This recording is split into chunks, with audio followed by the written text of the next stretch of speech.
It is said that the best kind of partnerships are complementary partnerships.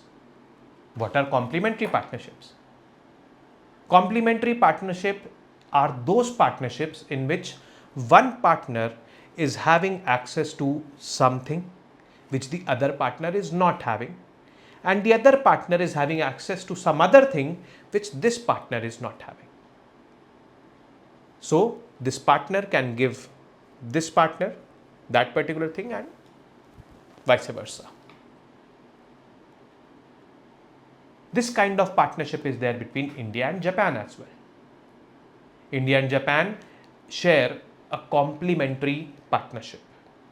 Now, what is the thing which India has and Japan does not, and what is the thing which Japan has and India does not? See, it is said that Japan is capital abundant, it has lot of capital, and labor scarcity of labor due to population aging. On the other hand, India is having population, or I would say labor abundance and capital scarcity.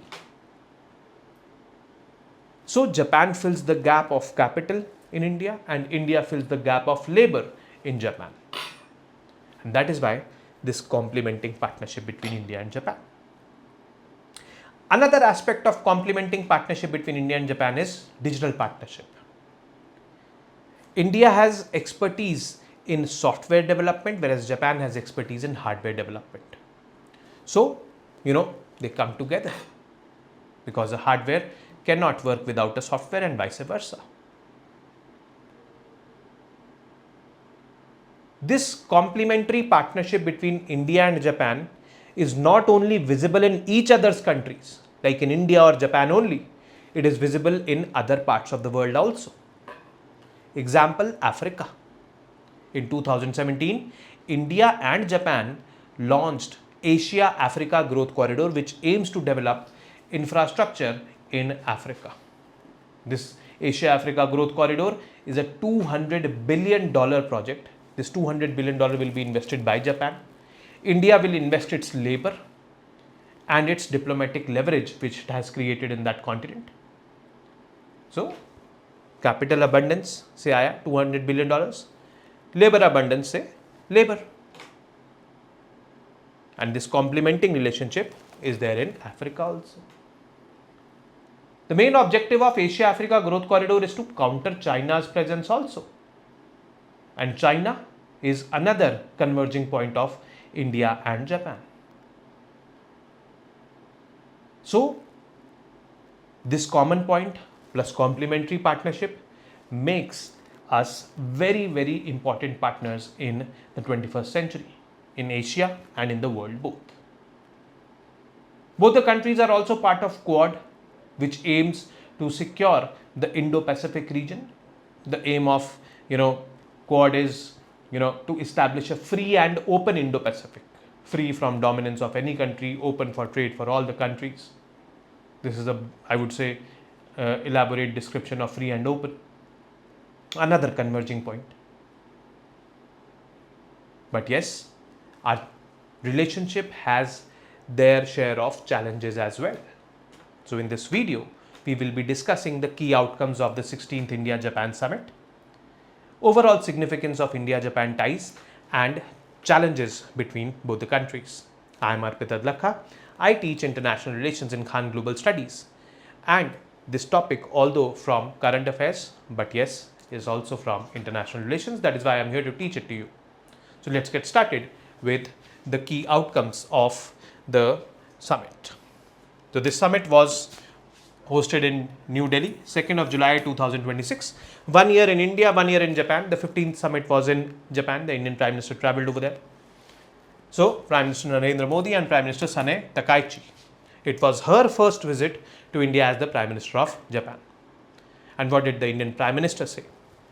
Mutual trust is our greatest strategic asset, and this mutual trust has grown over the years. It is not like it has grown fortnightly or it is a night's affair. With time it has grown. There was a time when Japan imposed nuclear and economic sanctions on India when India tested its second nuclear bomb in 1998. But yes, those sanctions were removed with time. So it is years of partnership which has brought us to this stage. Now the list of outcomes between India and Japan of this 16th summit, there were 16 outcomes. Coincidence it is? Yes. But yes, the first is India-Japan Joint Declaration on Economic Security. First of all, let us understand this meaning of this word economic security. See, during COVID, supply chains were disrupted.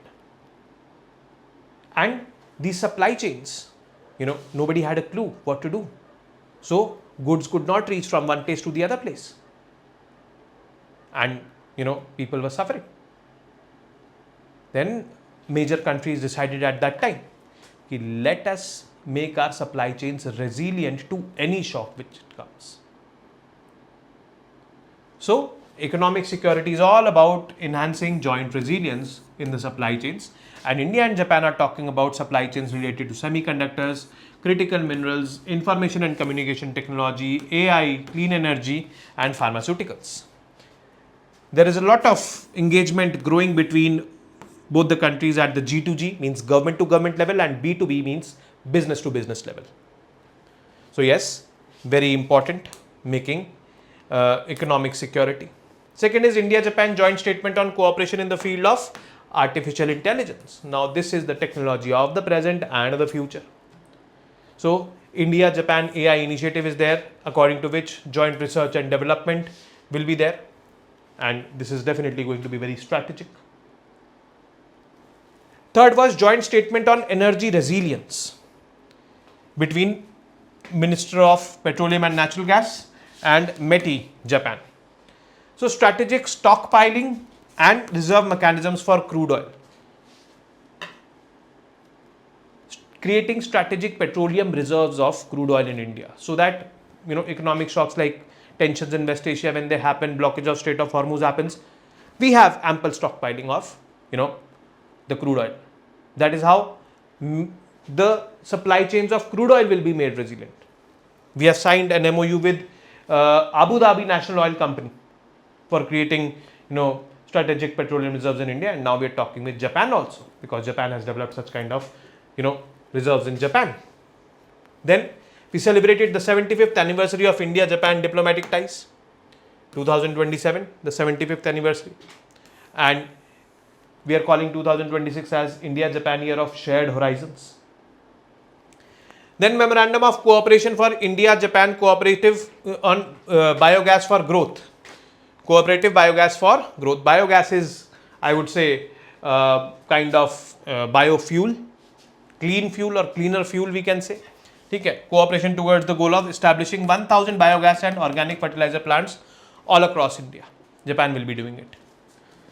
So again, yes, focusing on clean energy.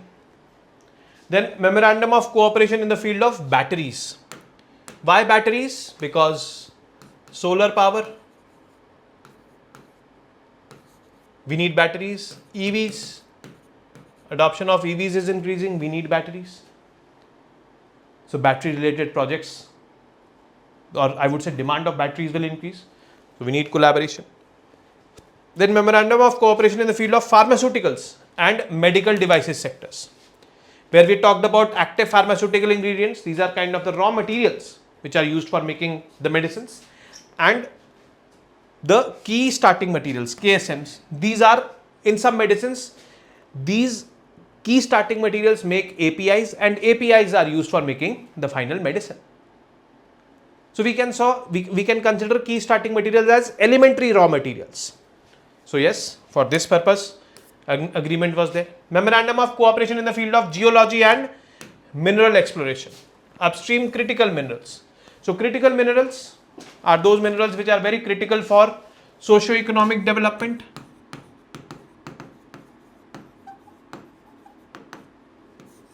defense and environment conservation.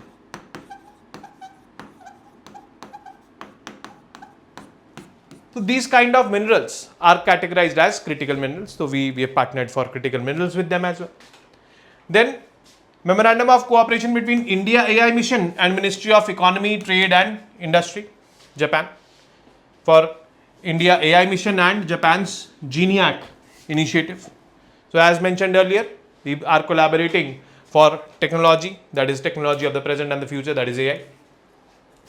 Then cooperation on next generation mobility partnership, in which we will be talking about rail, automotive, road infrastructure, aviation, shipbuilding and ports. So yes, India में bullet trains or high speed rails, Delhi Mumbai industrial corridor, Japan is definitely being part of it. Infrastructure in Northeast, Japan is being part of it. Then Memorandum of Understanding between India's Center for Cellular and Molecular Platforms, CCAMP, and RIKEN of Japan. So academic, transnational research or translational research and startup oriented innovation. This is, I would say, science, or I would say molecular science, in which both countries have agreed to engage with each other. Then MOU between National Center for Biological Sciences, Tata Institute of Fundamental Research and RIKEN, Japan. This is for neuroscience research and basic biological research. Again, scientific research. Then Memorandum of Understanding between IIT Bombay, Bharat Jan Technology Foundation and National Institute of Informatics, Japan, for collaboration on developing large language models, which become very important for the AI technology, again related to AI. Then Memorandum of Understanding between Sarvam AI and Preferred Network on LLM Development, again related to LLM development, which is a fundamental, I would say, infrastructure required for artificial intelligence technology. Then Memorandum of Understanding between National Internet Exchange of India, NIXI, and Japan Network Information Center. This is focusing on IPv6 adoption. Internet Protocol version 6 is IPv6. Now this IPv6 is getting adopted in the world right now. Earlier was IPv4, IPv5 did not come. IPv6 is based on 128-bit, and every digital equipment has its own address, IP address, which is provided by IPv6. We can understand it in this way. IPv4 had its limitation because it was 32-bit and it could only give addresses to 4.3 billion devices. But yes, IPv6 can give addresses to quadrillions of devices. There's no dearth of it. The number of digital devices are also increasing worldwide. That is why IPv6. And last is exchange of letters between International Financial Services Centers Authority and Financial Services Agency, Japan. Framework for cooperation in development, regulation and supervision. So again, fintech and regtech, regulatory tech. So in these domains, memorandums were signed. Yes, it was definitely a remarkable, I would say, summit. 4 broad sectors to sum up these 16 agreements which have been signed. 4 broad sectors in which these agreements were signed. If you have to write: technology, energy, we were talking about strategic petroleum reserves, we were talking about biogas, we were talking about AI over here, science, molecular science, and we are talking about establishing collaboration between various institutes in India and institutes in Japan. Infrastructure, so we talked about mobility program, railways, roadways, waterways, ports and all. So these major 4 domains were the ones in which agreements were signed between both the countries. But yes, what is the significance of Japan? The first significance is countering China in the Indo-Pacific and in Asia. Now when this meeting happened, China issued certain statements. China reacted to India-Japan Critical Minerals Partnership. India-Japan cooperation should not target or harm third party, says China. And China also says that we are India's friend, we are Japan's friend also. But India-Japan partnership should not target any third country, a third party. Obviously, it is meaning itself. But yes, the deeper India-Japan integration, I would say it would be a bigger threat to China.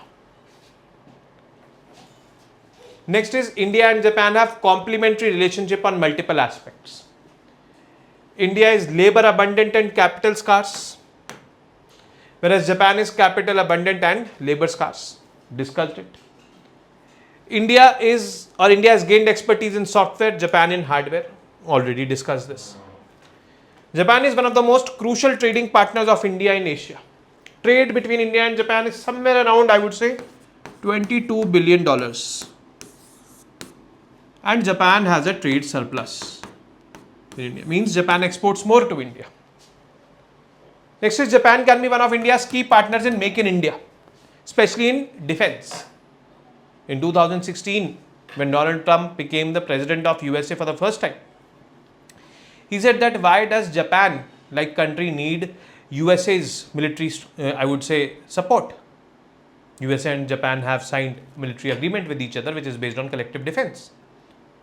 Since then, Japan has increased its investment on the defense sector. And here we have. So, definitely, Japan can be a crucial partner in Make in India, especially the defense sector. But yes, both the countries have their share of challenges. First is trade and investment balance. Trade imbalance, Japan exports more to India. Investment imbalance, Japan has invested more in India. So that is what trade and investment imbalance is all about. Japan is considered to be deep ally of USA. And what if India-USA challenges increase? If India-USA challenges increase, then there can be a possibility that USA puts pressure on Japan and Japan and India ties are strained.